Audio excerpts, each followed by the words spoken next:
This is the psychology of money. Subjects like medicine, law, architecture, and much more, those are hard sciences. Strangely, financial success isn't a hard science, it's a soft skill, and that's what Morgan Housel calls the psychology of money. This book contains 20 chapters, each describing what the author considers to be the most important flaws, biases, and bad behavior affecting people when dealing with money. I'll try to go through each one, starting with chapter 1, No One's Crazy. Your personal experiences with money make up maybe 0.000000001% of what's happened in the world, but maybe 80% of how you think the world works. Everyone has their own unique experiences with money, and this shapes the way you behave when it comes to money. What seems crazy to you might make sense to me, and vice versa. Here's a great example that Morgan goes through. Taking stocks as an example, if you were born in 1970, the S&P 500, which is a stock market index tracking 500 of the largest public US companies, this index increased by 10 times adjusted for inflation, as you can see from the black line across this chart here. This is during your teens and your 20s. But if you were born just 20 years earlier in 1950, the market was pretty much flat during your teens and 20s too. This is also, of course, adjusted for inflation. So for the first group, you may think of stocks as a huge wealth generator, but for the second group, you might see stocks as a huge risk, but with not much potential upside, and this affects how each group will invest your money going forward. Here's another phenomenal example that Morgan gave as well, and this is probably the one that stuck with me after I finished the book. Lottery tickets. Did you know that on average, the lowest income households in the US spend more than $400 a year on lottery tickets? And this is way more than any other higher income households. And did you know that 40% of Americans cannot come up with $400 in an emergency? That means that these lowest income households are actually burning away their entire emergency savings just buying lottery tickets. I've never actually bought a lottery ticket in my life, and I don't even play those like crane games in like arcades. So to me, I can't understand at all why people would spend money on lottery tickets and gambling. But here's an example that Morgan gives. We live paycheck to paycheck, and saving seems out of our reach. Our prospects for much higher wages seem out of reach. We can't afford nice vacations and new cars, let alone health insurance, homes, and college. Buying a lottery ticket is the only time in our lives we can hold a tangible dream of getting the good stuff you already have and take for granted. We are paying for a dream, and that's why people do crazy things with money, but no one's actually crazy. This chapter really taught me a great lesson in humility, and next time before I judge someone for making what I think are crazy money choices, I'll try to put myself in their shoes as much as I can and try to see things through their unique perspectives instead. Chapter 2, Luck and Risk. Nothing is as good or as bad as it seems. In 1968, there were 303 million high school age people in the world. About 18 million of them lived in the United States. About 270,000 lived in Washington state. About 100,000 lived in the Seattle area, and only about 300 of them attended Lakeside School, one of the only high schools during that time to own a computer. And Bill Gates was one of them. 300 out of 303 million, 1 in a million head start in life. This led Bill Gates to found Microsoft, and the rest is history. In high school, Bill Gates had a friend called Kent Evans. He was just as smart, just as hardworking, and just as ambitious as Bill Gates. But before graduating, he actually died in a mountaineering accident. The odds of being killed on a mountain while in high school is also 1 in a million. Bill Gates experienced 1 in a million luck, and as for Kent Evans, that's 1 in a million risk. If you give luck and risk their proper respect, you realize that when judging people's financial success, both your own and others, it's never as good or as bad as it seems. There are about 114 million YouTube channels, and only 3 of them are in the YouTube Partner Program and earning ad revenue from the ads that you see on videos. To get into the Partner Program, you need 1,000 subscribers.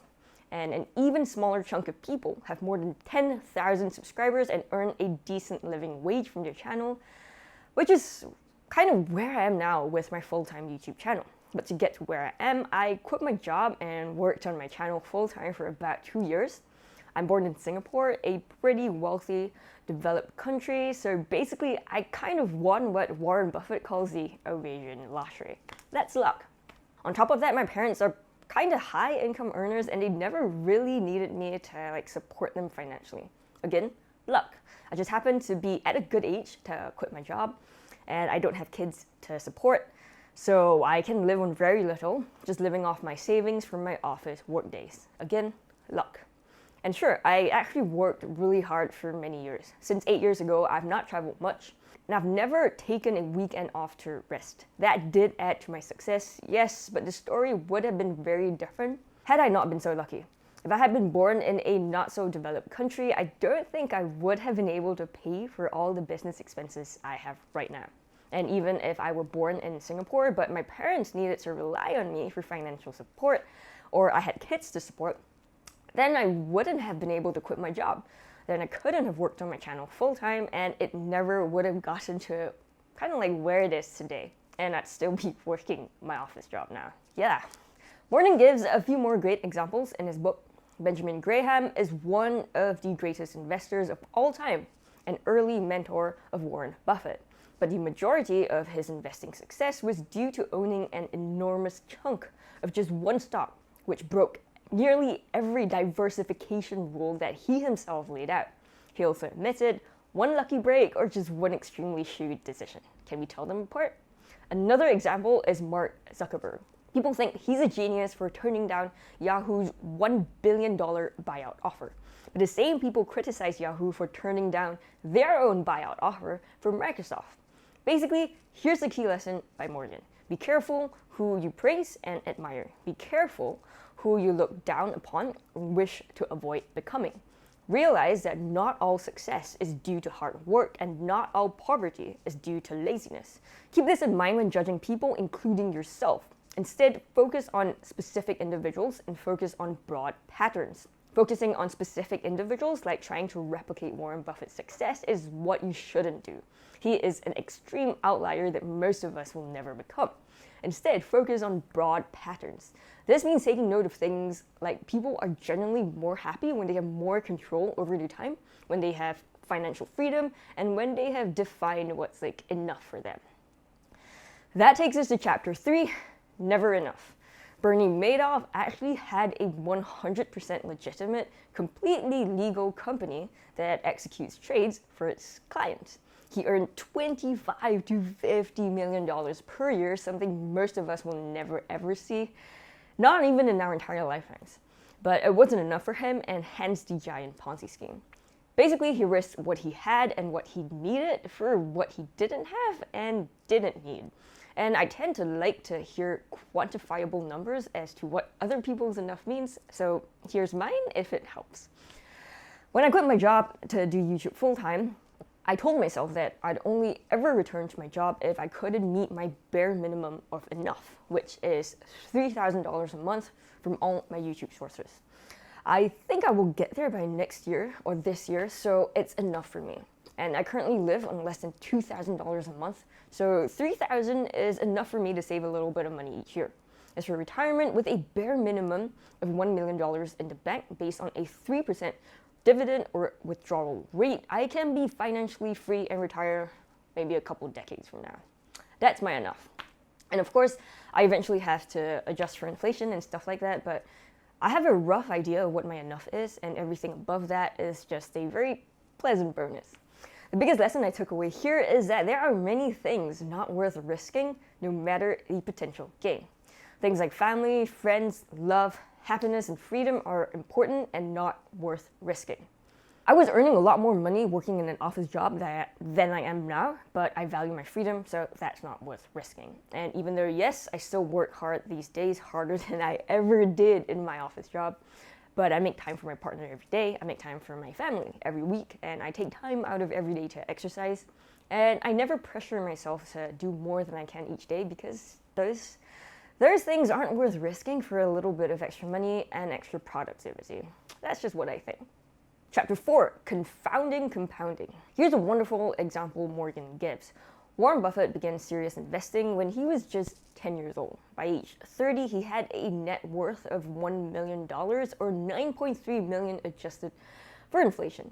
But what if he was more normal, like most of us, and he spent his teens and 20s exploring the world and finding his passion, and by age 30, his net worth was more like $25,000.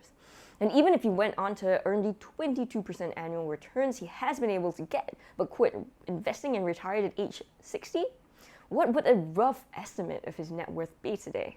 Not 84.5 billion like it is now, but just 11.9 million. Not even a billion, just million. Human beings are more used to things being linear rather than exponential, and that's why compounding is so counterintuitive for us. I bet you would have never guessed the 11.9 million number above. I definitely did not. Chapter 5, getting wealthy versus staying wealthy. Let me have like 3 names pop up on the screen, somewhere to my left or right, anywhere is fine.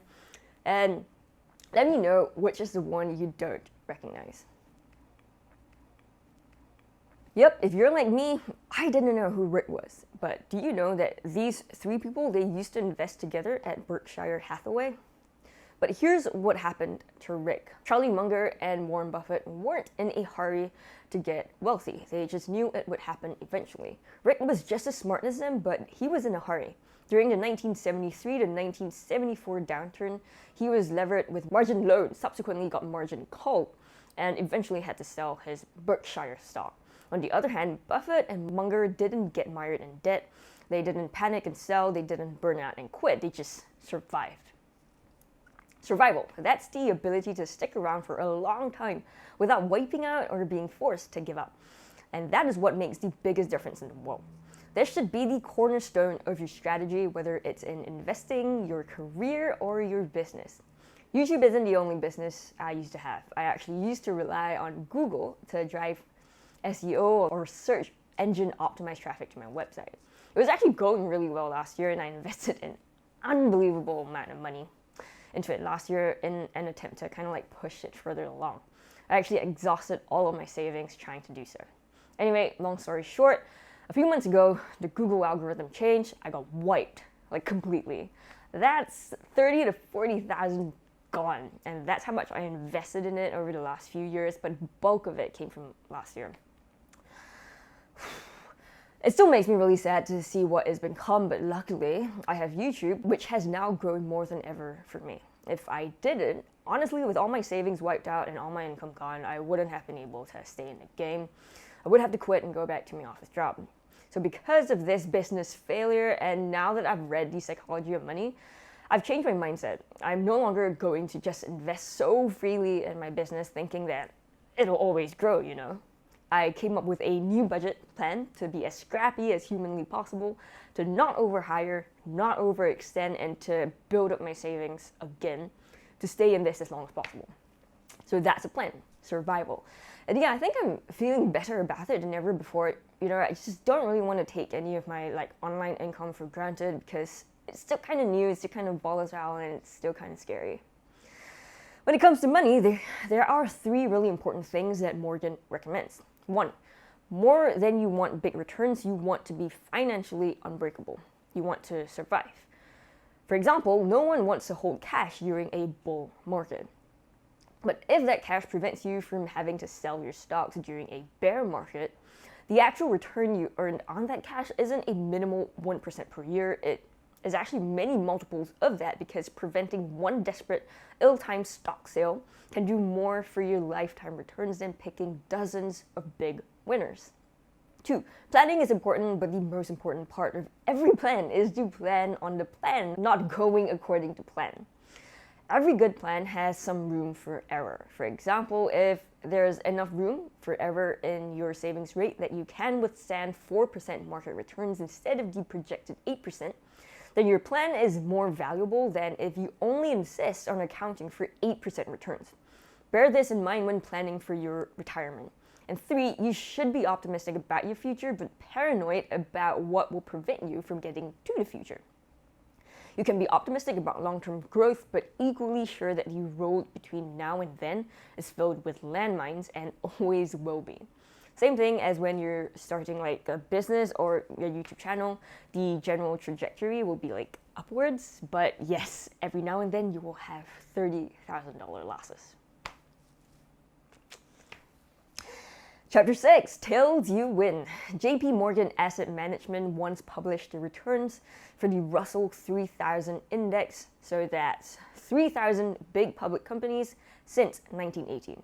And they found that 40% of these companies actually lost 70% of their value and never recovered. And that all the returns came from just 7% of the component companies. This was enough to outweigh all the 40% of failures. Basically, tails drive everything. When I was younger, I actually tried my hand at picking individual stocks. I would say that only one of them outperformed the market. Most of them don't outperform, and I literally still have some hemorrhaging money as we speak. I'm still in the red, which is why I don't trust myself to pick these stocks anymore, and I just invest in indexes. By investing in everything, I'm certain to invest in the tails, which drive everything in the end. And basically makes all other stock failures seem minuscule. You see this everywhere in every business, and I see it in my YouTube channel as well. Majority of the videos that I produce actually flop. Right now, I have 191 videos on my full-time channel, and the majority of my daily views is driven by just 10 to 15 videos. The rest just flopped. I'm not even kidding. Just don't get sucked up in each one. Just move on, produce more, and that is all there is to it. Chapter 7, Freedom. Studies have found that having a strong sense of controlling one's life is a more dependable predictor of positive feelings of well-being than any of the objective conditions of life. A small amount of wealth means the ability to take a few days off work when you're sick. 6 months of emergency fund means being able to take some time off to find a new job. 3 years of savings means being able to quit your job and actually actively chase your YouTube dream full-time, and that's exactly what I did. Freedom is the ability to do what you want, when you want, and where you want. This is the highest dividend money pays. Now, what is the lowest dividend money pays? That comes in Chapter 8, the man in the car paradox. No one is impressed with your possessions as much as you are. When you see a fancy car driving by, do you think, wow, the guy driving the car is so cool? Or do you think, if I had that car, I'd be cool? This is the paradox. People use their wealth to signal to others that they should be liked and admired, but in reality, those other people actually bypass admiring you because they're only using your wealth as a benchmark for their own desire to be liked and admired. So essentially, what I took away was this: don't use your hard-earned money to buy stuff you can't afford to impress people you don't know. Instead, use that money to earn back your freedom from your boss, basically. Chapter 9, Wealth is what you don't see. We tend to judge how rich a person is by their outward appearances, like their lavish houses, fancy cars and jewelry, and trips to exotic places on Instagram. But this isn't wealth. Wealth is the nice cars not purchased, the diamonds, watches, and clothes not bought. Wealth is financial assets that haven't yet been converted into all this physical rubbish. Wealth is financial assets that instead buy you flexibility and freedom, like a $1 million nest egg that maybe I might have in the future that I can withdraw $2,500 a month from, so I never, ever have to go back to working an office job. Chapter 10, Save Money. Why exactly do you need to save money? Morgan gives loads of reasons why here, but I'm only going through 3, which are my favorite reasons.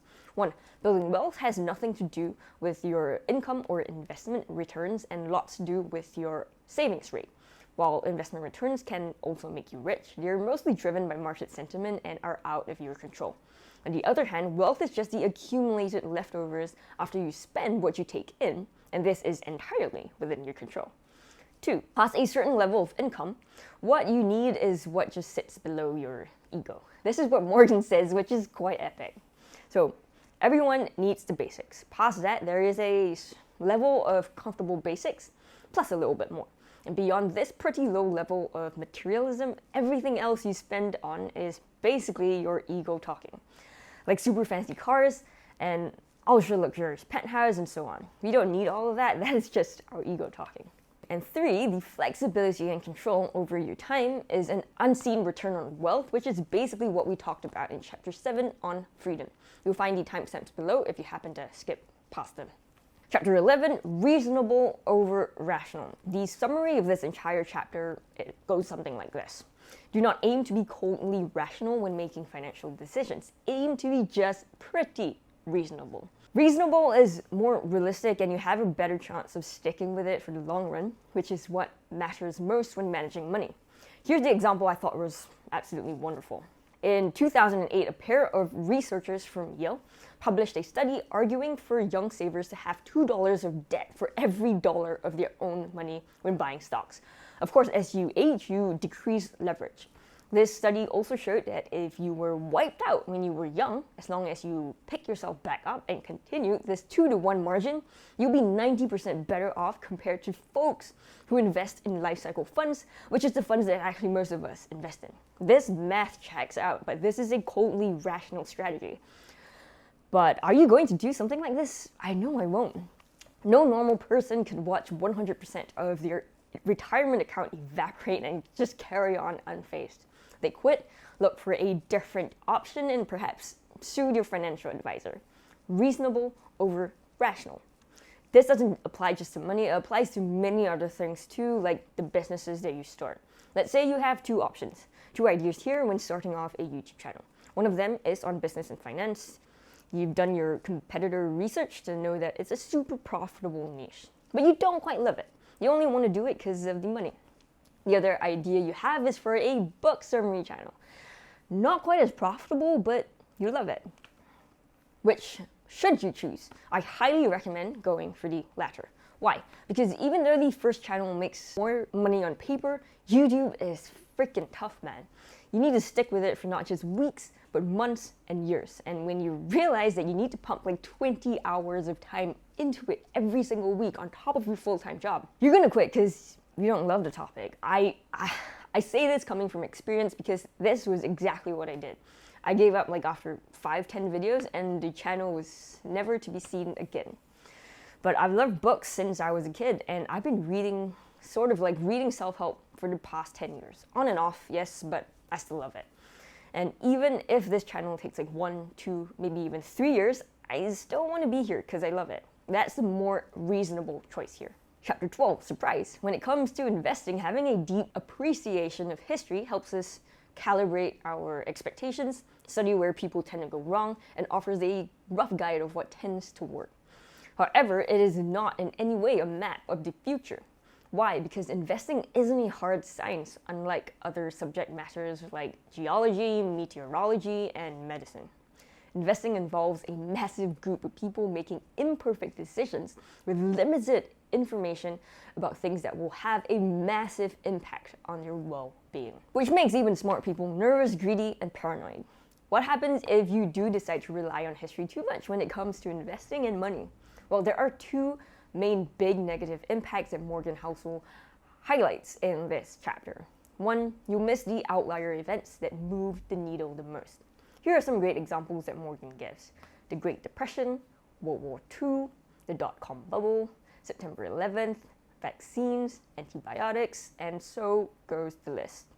Remember what we learned in Chapter 6 about tails? All of these events are tail events that impacted the world more than we could have ever imagined. The thing that makes tail events easy to underappreciate is how easy it is to underestimate how things compound. For example, 9/11 prompted the Fed to cut interest rates, which helped drive the housing bubble, which led to the financial crisis, which led to a poor job market, which led to tens of millions to seek a college education, which led to 1.6 trillion in student loans with a 10.8% default rate.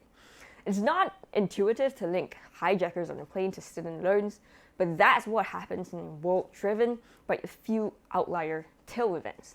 The correct lesson to learn from surprises is that the world is surprising. Not that we should use past surprises as a guide to future events, but we should use past surprises as an admission that we have literally no idea what might happen next. And two, again, answering the question of what happens when you're over-reliant on history, history can be a misleading guide to the future of the economy and stock market because it doesn't account for structural changes that are relevant in today's world. A great example that Morgan gives is the S&P 500. This index did not include financial stocks until 1976. Today, financial stocks make up 16% of the index.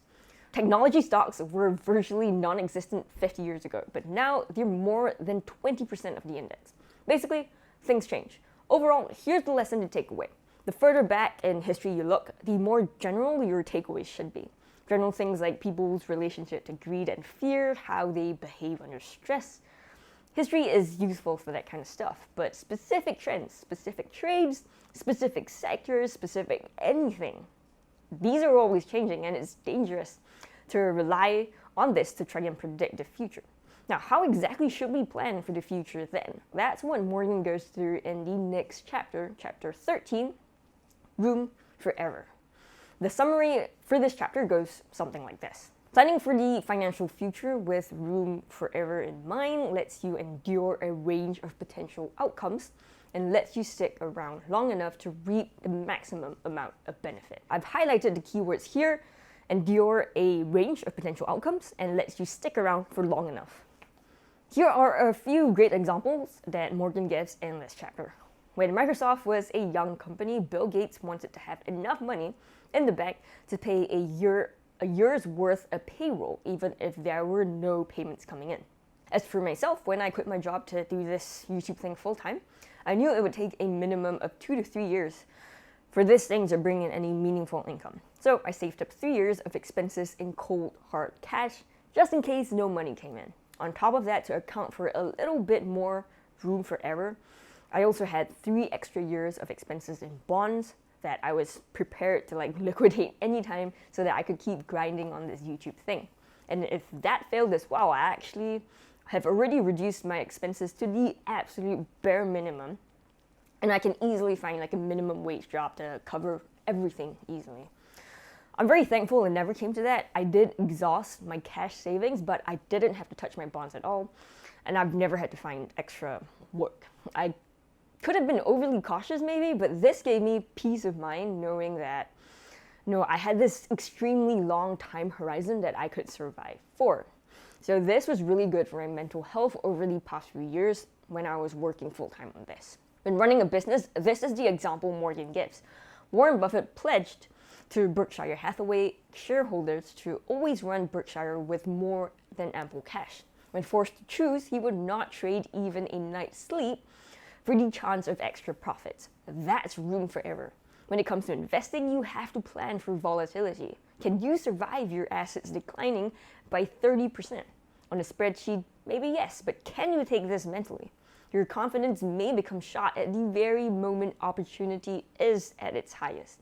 You may quit because you're mentally exhausted, physically exhausted, so having a gap between what you can technically endure versus what you can emotionally endure is room for error you have to account for. When it comes to planning for your retirement, history says that the US stock market has returned an annual average of 6.8% after inflation since the 1870s. But what if future returns are lower?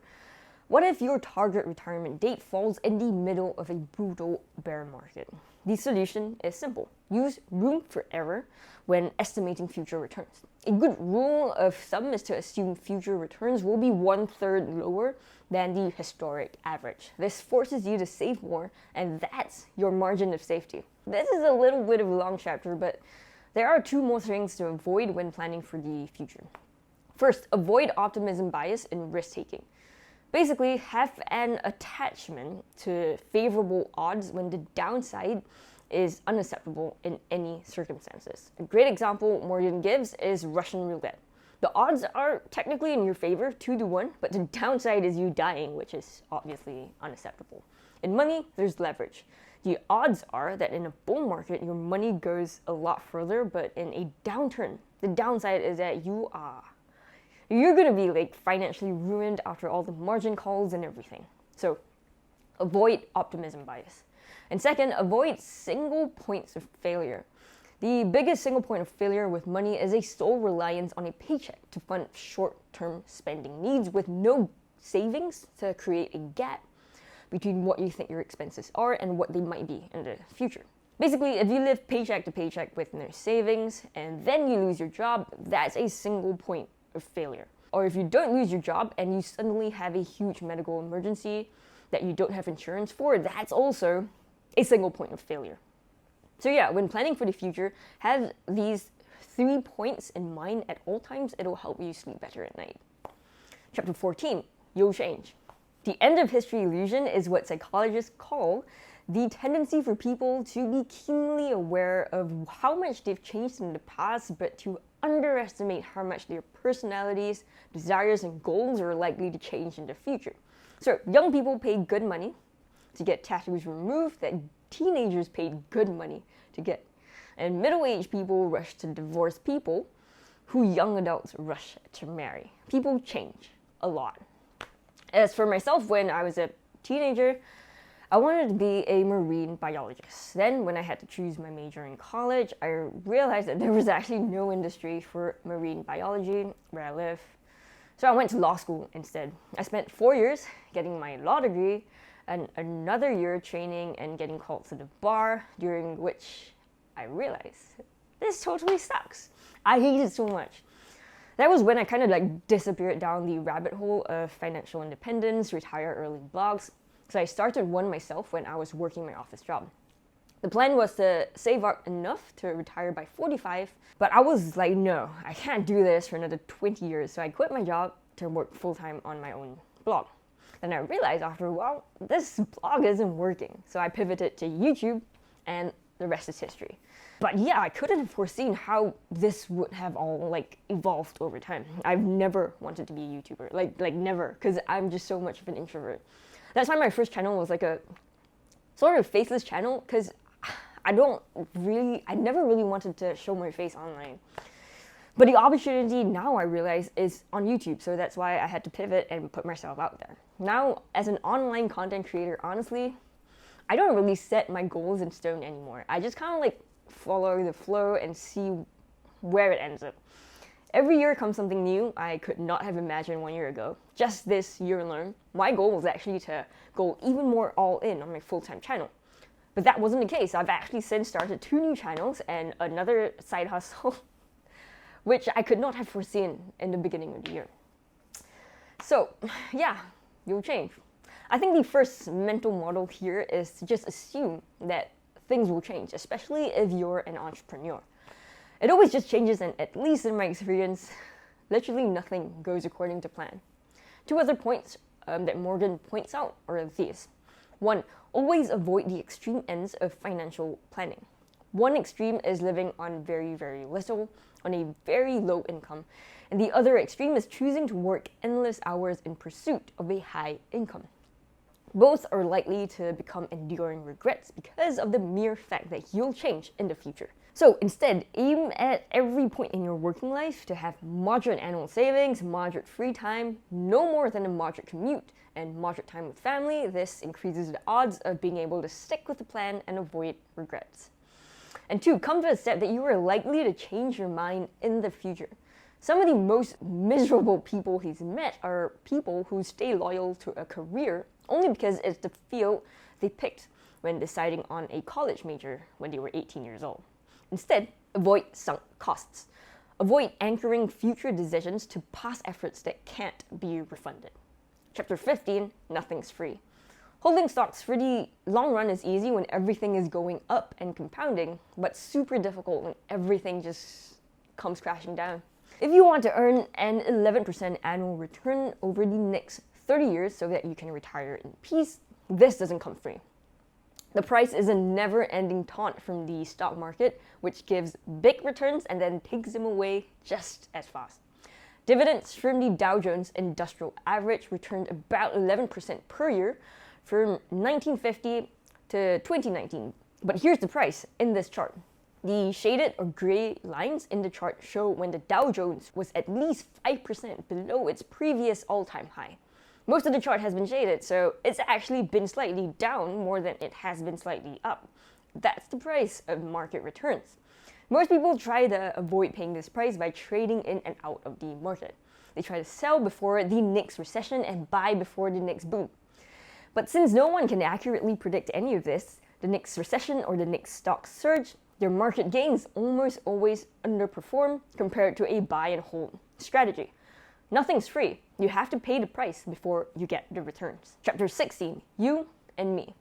You may be a long-term investor who wants to hold stock for the next 30 years until your retirement, but I may be a day trader who wants to just squeeze out a few bucks between now and lunchtime. Here's a wonderful example that Morgan gave. The dot-com bubble in the 1990s. Back then, Yahoo had a zillion times revenue and the price seemed unjustifiable. But there were still so many investors who bought the stock. Why? Because most of them are day traders who just needed the price to move upward by the end of the day or by the end of the week, and they make a quick buck off of it. And it did move in the right direction for many years. And typically, if an asset has momentum, it's not crazy for a group of short-term traders to assume it will keep moving up. And thus, a bubble forms because of the momentum of short-term returns, and it attracts enough money that the makeup of investors shift from mostly long-term to mostly short-term. A vicious cycle happens here. The price gets propped up, attracts more traders, this pushes the price up even more traders come in, and the bubble just gets bigger and bigger.